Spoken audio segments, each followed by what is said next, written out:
Hey, Disney fans, planners, and reluctant visitors. I'm Becky, and this is TouringPlans Teaches.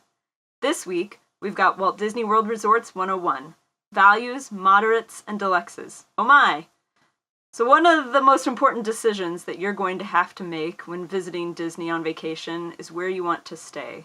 This is going to be where you're spending a significant amount of money and a significant amount of time during your vacation. So it's an important decision. Now, we're only going to be talking about on-site options this week and what those various resort categories are and how they might impact your vacation. We're not going to talk about DVC, which is the Disney Vacation Club, essentially Disney's timeshare option. And we're not going to be talking about off-site resorts, those third-party choices. We'll talk about both of those in a future episode. We're also not going to be going over room types, satisfaction scores. You'll be seeing more and more of those in the weeks to come. But I want to walk you through what each of these categories are like and the various resort options that you'll have to choose from on your vacation. Staying on-site will cost you quite a bit more money than if you choose an off-site accommodation. But with that money come additional perks, like easy access to Walt Disney World transportation. So you can easily get on buses, the Skyliner, boats, monorail. You have the easiest access to any of this, and therefore can get to parks arguably easier than those off-site guests. You'll also have access to some extended hours at each park. As long as you're staying on property, value, moderate, or deluxe, you have access to early entry. That means every day of your visit, you can get into any of the 4 parks 30 minutes before official opening. This is a big deal. If you've been to Disney before, you know that typically we suggest rope dropping, which means getting to the park as soon as it opens because that's when crowds are the lowest. This early entry has effectively removed rope drop capabilities for anyone staying off-site because there have been folks filtering into the park for 30 minutes before you're even eligible to enter. So that's a big deal. If you're staying at a deluxe resort, you have access to extended evening theme park hours. And so about once a week in at least Magic Kingdom and Epcot, maybe Hollywood Studios, you can stay after the park closes for 2 whole hours. And this is the best way to save time in line at either of those parks. They're basically ghost towns during those extended evening hours. So that's a huge perk to those deluxe guests. And finally, if you're familiar with Genie Plus and individual lightning lanes, you know that on-site guests get more perks related to that too. So if you're staying on-site, you can book individual lightning lanes starting at 7 a.m. each day, whereas if you're staying off-site, you can only book those individual lightning lanes when the park opens. And often the most popular attractions are already sold out by the time you're eligible. So staying on-site will gain you the ability to buy your way around the line at an attraction like Rise of the Resistance, whereas if you're staying off-site, your choice is pretty much waiting and standby. First, let's talk about what your options are if you choose to stay in the value resort category at Walt Disney World. The first 3 that we're going to talk about are all members of the All-Star family. So these are all pretty closely located to one another. They're very similar in layout and the amenities that you'll have, and they have slightly different themes. They have a lot of buildings all on one campus. They're all huge buildings filled with a lot of rooms, and they function pretty similarly to a standard motel where you're entering from the outside. The first one we see here is All-Star Sports, themed to sports. You got it. So if you have big sports fans, maybe this is a good choice for you. But they're typically the rooms that are cheapest across property, and they're the only rooms on property that still have double beds instead of queens. Our next member of the All-Star family is All-Star Movies. These are slightly more updated, and this is actually a pretty decent resort to bring small kids to because there's really large icons of characters that they might recognize from movies like 101 Dalmatians. But if you get stuck somewhere like the Love Bug area, probably they're not going to have as much fun. The final member of the All-Star family is All-Star Music. So here you're going to have buildings and areas that are themed to certain eras of music, like Broadway, rock and roll, jazz, etc. So again, all of these are very similar. Also probably your cheapest on-site options if you want to stay on-site to get those perks. Our next 2 value resorts step up the game a little bit. The newest one is Art of Animation, which you can see here. If you're interested in a standard room and you're staying at Art of Animation, it's going to be themed to The Little Mermaid. So if you grew up in the late 80s and early 90s like me, this is like your dream resort right here. And in fact, I've stayed in these rooms. The rest of Art of Animation is all family suites, themed to things like Finding Nemo, Cars, and The Lion King. These are much more expensive, but they give your family space to spread out and also have room for larger families compared to some of the standard rooms. Our last value resort is Pop Century. It's really close to Art of Animation. They share a lake. They're sort of backdoor neighbors to each other. And Pop Century is themed to different decades. So again, you're still getting these big boxy buildings, slightly different themes, and these last two are newer and have better transportation options than the others. But at Pop Century, if you're a big fan of a certain decade, you can stay there, 50s, 60s, 70s, 80s, or 90s. Regardless of what resort you pick, let's talk about what you can expect from value resorts in general, as far as rooms and amenities. Your value resorts are going to have the smallest rooms out of any resort on property, and in general they're about 260 square feet. That includes your bed space, living area if there's any, as well as closet and bathroom. So you can see here we're sort of trying to put that visually in context for you. These are pretty tiny rooms. If you're trying to bring an extra kid and a pack and play or a crib, which is available, it's going to be really hard to make that room. And if you're traveling with a lot of luggage, you have to hope that you can store it under a bed or somewhere so that you're not tripping over everything within your room. Next, you'll probably wonder when or where you might be able to get food while staying at a value resort. At least that's what's always on the top of my mind. At value resorts, your options are going to be very, very standard. They all have a food court where there's multiple ordering bays, you pick what you want, you check out, and you can eat there at some tables. They also all have a poolside bar, so that's outdoors. You can get drinks to enjoy while you're at the pool. But they don't have any indoor bars or lounges, so that's not something you'll have the option for. Let's talk about those pools. Typically, you'll have some themed pools. They'll be in funny shapes. Sometimes that'll match the theme. They might even have some interactive elements, but in general, they're going to be pretty typical pools that you could find at any hotel with maybe some fun statues or theming. And the final thing that we need to know about value resorts is how we can get to the parks. How do we get out of the resorts and to the places where we want to spend our vacation? Almost every value resort, your only option is the bus. The two standouts are Art of Animation and Pop Century, which also have access to the Skyliner. This is huge. The Skyliner gets you really quick access to both Epcot and Hollywood Studios, so you don't have to wait in those bus lines for those resorts. Now we're going to move up a tier from our value resorts to our moderate resorts. You'll be paying more for these rooms per night, but they typically have some different transportation options, better theming, and bigger rooms. Our first moderate choice is Caribbean Beach. And while this historically has had the lowest satisfaction of any of the moderate resorts, it now has access to the Skyliner, which is a huge benefit because it means you can get to Epcot and Hollywood Studios much quicker than you could previously. It's a big resort with a lot of buildings, but a lot of people also enjoy the relaxing theme, feeling like you're vacationing in the Caribbean when you're not in those parks. Our next option is Coronado Springs, and this used to be laid out pretty similarly to Caribbean Beach until the recent addition of the Grand Destino Tower. This tower is meant for conventioneers. Coronado Springs is where you'll see a lot of conventioneers staying, but you too can stay there if you enjoy this sort of theming. The next two moderate resorts are both called Port Orleans, and so they're sort of sister resorts.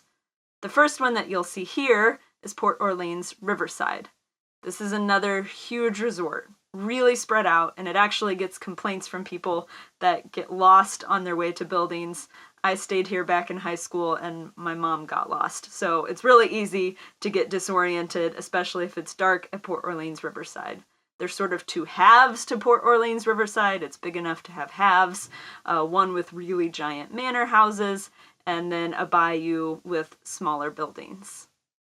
The Port Orleans resort that performs better as far as satisfaction is Port Orleans French Quarter. Much, much smaller, something like 10 buildings, themed to New Orleans, a lot of good food options. A lot of people swear by French Quarter as the best value for any resort at Walt Disney World.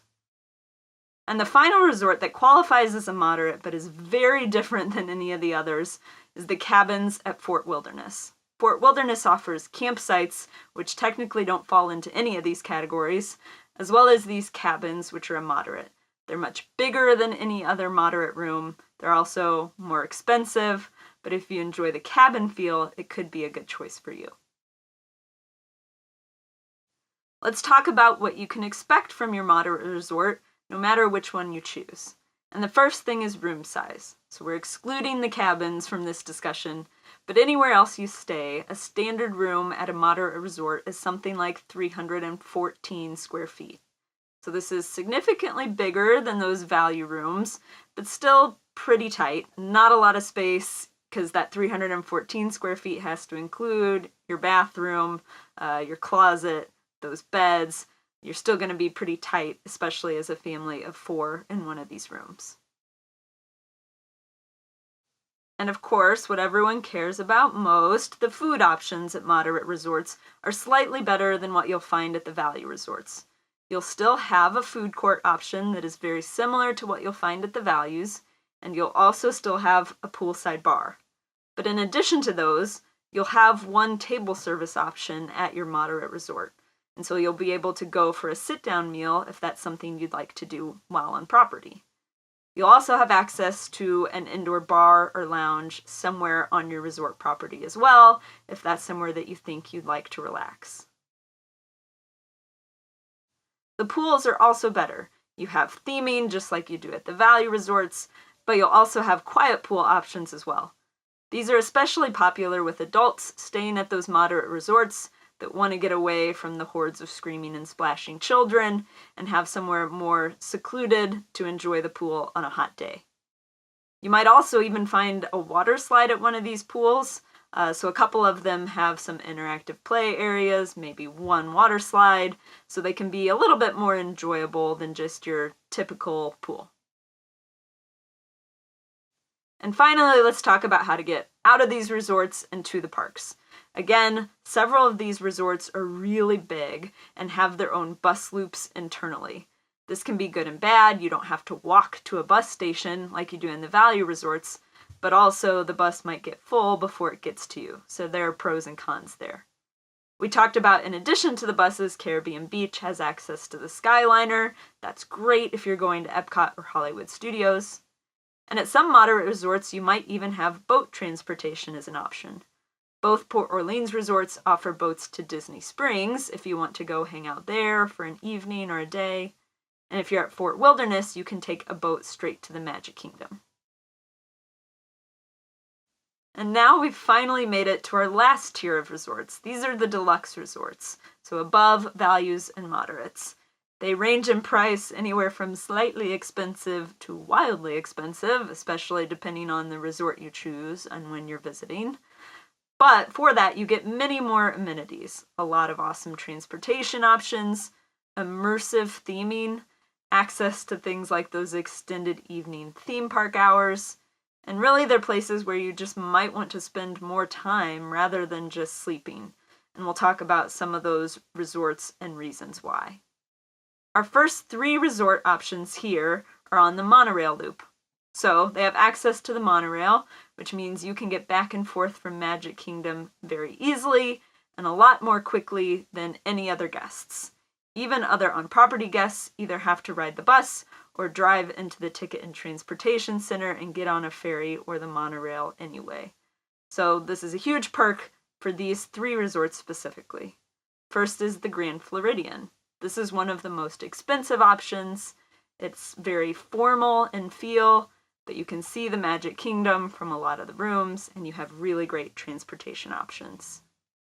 The next is the Contemporary. So this is one of the most famous resorts on property. The monorail goes right through the building. Almost all of these rooms were recently refurbished. By the time you watch this, they might all be. They now have a theme to The Incredibles, so if that's one of your family's favorite movies, maybe that appeals to you. Lots of good dining options here, and again, very, very quick access to the Magic Kingdom. The final resort on the monorail loop is the Polynesian. Again, a big fan favorite. Huge amounts of theming here. You feel like you're in a Polynesian island, but you can see the Magic Kingdom, really cool pools, a lot of good dining and bar options at the Polynesian. Not on the monorail loop, but still in the Magic Kingdom area, is Wilderness Lodge. And this resort is themed off of national park lodges, so if you're a national parks fan, you might really enjoy the theming of this one. There's even a geyser that goes off at timed intervals, and you have boat access to the Magic Kingdom, just not monorail access. If you don't want to stay near the Magic Kingdom, or if the cost is prohibitive, another option is staying near Epcot. These resorts get really popular, especially during Food and Wine Festival, because they're within easy walking distance to Epcot, and therefore pretty easy walking distance to Hollywood Studios as well. It also means you can access the Skyliner from any of these resorts. They're all decently similar in theme with their own sort of quirks. The first is the Beach Club, which you see here. Its sister resort is the Yacht Club. These have what is widely regarded as the best pool on property, Stormalong Bay. It's zero entry and has a sand bottom. People claim they can spend whole days just at Stormalong Bay. Big perk if you choose to stay here. The other one along this same Epcot Boardwalk area is the Boardwalk. And so it's themed to classic Boardwalk era. A lot of fun, especially in the evenings, a lot of activities to do on the boardwalk itself. And our last deluxe resort is the best one. Of course I saved the best one for last, at least in my personal opinion. This is the Animal Kingdom Lodge. Your transportation isn't going to be as great as the other deluxe resorts. You're not within walking or monorail distance to any of the resorts, but you're really near to Animal Kingdom, and you have animals outside your window in almost every room. So you have these savannas, you have great dining options, multiple pools, a very, very unique place to stay. Now let's talk about what you can expect from each of these deluxe resorts as far as rooms and amenities. It's much harder to generalize within this category than it was in the others because they vary pretty wildly. But for room size, you can at least expect them to be larger than moderates in values. Room sizes for standard rooms at these deluxe resorts range anywhere from about 334 square feet, and those are at Wilderness Lodge and Animal Kingdom Lodge, all the way up to 440 square feet at the Grand Floridian. So it's an expensive place to stay. It's pretty formal in setting, but you'll have the biggest rooms. Not quite twice the size of your value rooms, but a lot more room, especially for larger families.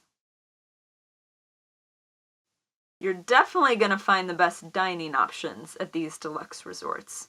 Each one will still have a food court. This makes it easy for you to grab food on the go if you need to do that.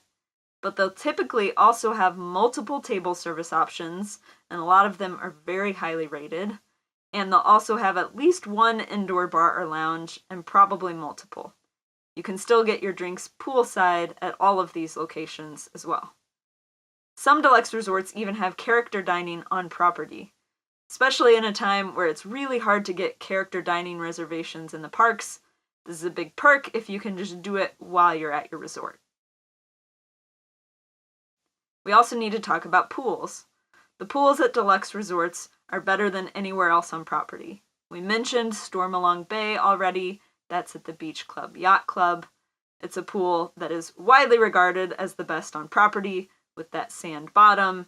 It has a lazy river. You could spend days and days there, apparently. But the other pools at the other deluxe resorts aren't slackers. You'll typically find at least one water slide. There will probably be waterfalls, fountains, interactive play areas or splash pads for the kids. You can spend a lot of time at these pools, relaxing, maybe in the middle of a park day to help get your energy back. And finally, let's talk about transportation options, because honestly, this is where the deluxe resorts are better by a wider margin over any other resort on property. First is that you can actually walk to parks. This is huge. These are the only resorts where you'll be able to do that, especially at those boardwalk area resorts, getting to Epcot, potentially Hollywood Studios, and places like Grand Floridian, the Contemporary, and maybe the Polynesian, walking to the Magic Kingdom. You also have the monorail as an option if you're staying at one of those resorts, or a boat if you're at a place like Wilderness Lodge. But you also still have your typical bus option, and that's going to be your only option if you're staying at Animal Kingdom Lodge. Today we covered value, moderate, and deluxe resorts at Walt Disney World. We gave you basic information about what you can expect within each tier of resorts, and told you the different options you have at each level as well. As always, if you have questions or comments, you can feel free to list them in the comments below, or you can email me at beckyg@touringplans.com, or send me a message on Instagram at RaisingMiniMes. We might even answer your question on a future episode. Stay tuned in the coming weeks as we go over more information about Walt Disney World resorts. We'll cover DVC and off-site options. We'll talk about satisfaction and pricing and different room types, all of which will impact how much you spend and what you might enjoy about your vacation. Thanks for joining us this week. We'll talk to you soon.